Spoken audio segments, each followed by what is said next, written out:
حضرت امام حسین میدان کربلا میں تھے تو تھوڑی سی جگہ کھود کے نا امام حسین نے تو خندق کھودی. خندق کھودنا عرب کا رواج تھا, مدینے میں بھی خندق کھودی گئی, اس کا نام ہی جنگ خندق. تو خندق کھود کے نا آگ جلائی جاتی تھی, یہ حفاظت کا ایک ذریعہ تھا تاکہ دشمن نہ آئے. تو امام حسین نے اپنے خیمے کے سامنے خندق کھود کے اس میں آگ جلائی تاکہ پردہ رہے, عورتوں کے پاس کوئی دشمن نہ آئے. تو ایک شخص سامنے کھڑا ہو کے کہنے لگا, حسین تو نے دنیا میں ہی آگ جلا لی ہے. معاذ اللہ ثم معاذ اللہ, کہنے لگا آگے تو آگ ملے گی, یہاں جلا لی ہے. تو امام حسین کہنے لگے میں حکم دیتا ہوں آگ کو کہ تجھے ابھی پکڑ لے. لوگ کہتے ہیں مظلوم تھے, میں حکم دیتا ہوں آگ کو تجھے ابھی پکڑ لے. یہ لفظ امام حسین نے کہے. میں 3 کتابیں تو میری لائبریری میں ابھی ہیں جن میں حوالہ ہے, 3 کتب سے, اور آج کل پرسوں کی کتاب نہیں, سینکڑوں سال پرانی. جب کہا نا میں حکم دیتا ہوں تو وہ آدمی گھوڑے سے نیچے گرا, گھوڑے سے نیچے گرا, اور گھوڑے کی رکاب کے اندر اس کا پیر الجھا. گھوڑا ڈر کے اتنا دوڑا کہ جا کے اس آدمی کو آگ میں پھینک دیا. امام حسین کے سامنے جل کے مر گیا. ہمارے بزرگوں نے ہمیں بتایا کہ امام حسین کی شہادت اس طرح بیان کرو کہ نوجوانوں میں جذبہ جہاد پیدا ہو, عورتیں صبر کا پہاڑ بن جائیں. اس طرح شہادت ہم وہ والی. لیکن ایک بات ضرور ذہن میں رکھیں, یہ جو لوگ کہتے ہیں نا بڑے مظلوم تھے پانی نہیں آ سکا, میرے سے حوالہ دیکھے جس نے دیکھنا ہے, میرے سے حوالہ دیکھے, میرے سے.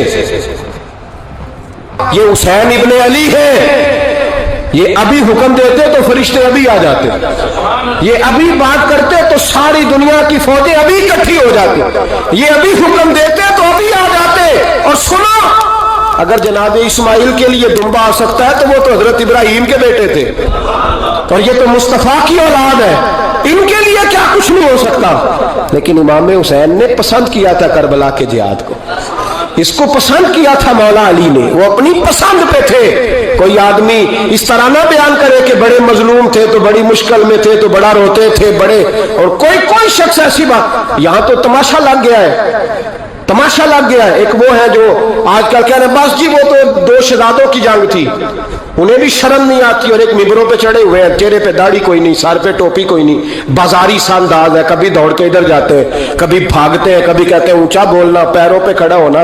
یہ لوگ بیان کریں گے امام حسین کی بات, یہ لوگ بیان کریں گے. بیویوں کے مصائب پڑھ رہا ہوں, وہ اور بیویاں ہوتی ہیں جو ہائے ہائے کرتی ہیں, واہ بیلا کرتی ہیں. یہ میرے نبی کا خاندان ہے, یہ میرے نبی کا خاندان ہے, نبی کا خاندان.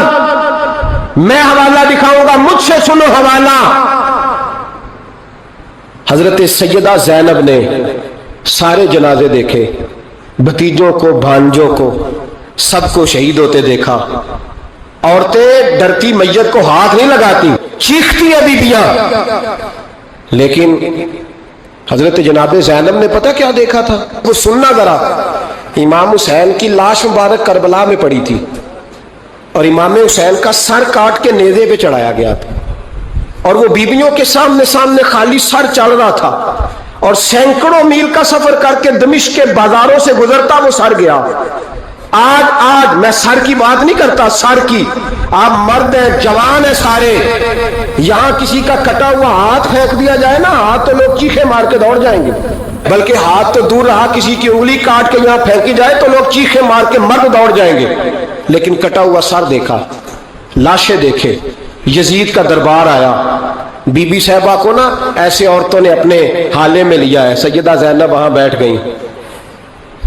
تو جب بولا نا یزید دربار میں, کہنے لگا کہ دیکھو اللہ نے عزت والوں کو عزت دی, معاذ اللہ ثم معاذ اللہ. اور میرے مخالفین کا کیا حشر ہوا جب اس نے دیکھے نا, ایک آدمی مجبور ہے, مقہور ہے, اتنا لمبا سفر ہے, غربت ہے, پیاس ہے, بیماری ہے, کیا انداز ہے جب اس عالم میں یزید کے دربار میں اس نے گستاخی کی امام حسین کی. یہاں لوگ کہتے ہیں کسی کو کچھ نہ کہو, کہ کیوں نہ کچھ کہیں, جو سیدنا امام حسین کے بارے میں بات کرے گا زبانیں کھینچیں گے اس کی, جو صحابہ کے بارے میں بات کرے گا ہم کرنے دیتے ہیں. یہ کیا بات ہوئی, گستاخی کرنا, بے ادبی کرنا, یہ کون سا دین ہے؟ یہ تو تم بے دینی پھیلا رہے ہو. سنو, جب اس نے بے ادبی کی تو سیدہ زینب چپ نہیں رہی, بلکہ حضرت زینب بولی اور کھڑی ہوئی, اور آپ نے تلاوت کی قرآن مجید کی, اور آیتیں پڑھی, کہنے لگی وَتُعِزُّ مَن تَشَاءُ, وَتُذِلُّ مَن تَشَاءُ بِيَدِكَ الْخَيْرُ۔ اور آپ فرمانے لگی یزید تو کہتا ہے تیرے مخالفین پسپا ہو گئے تجھے عزت ملی؟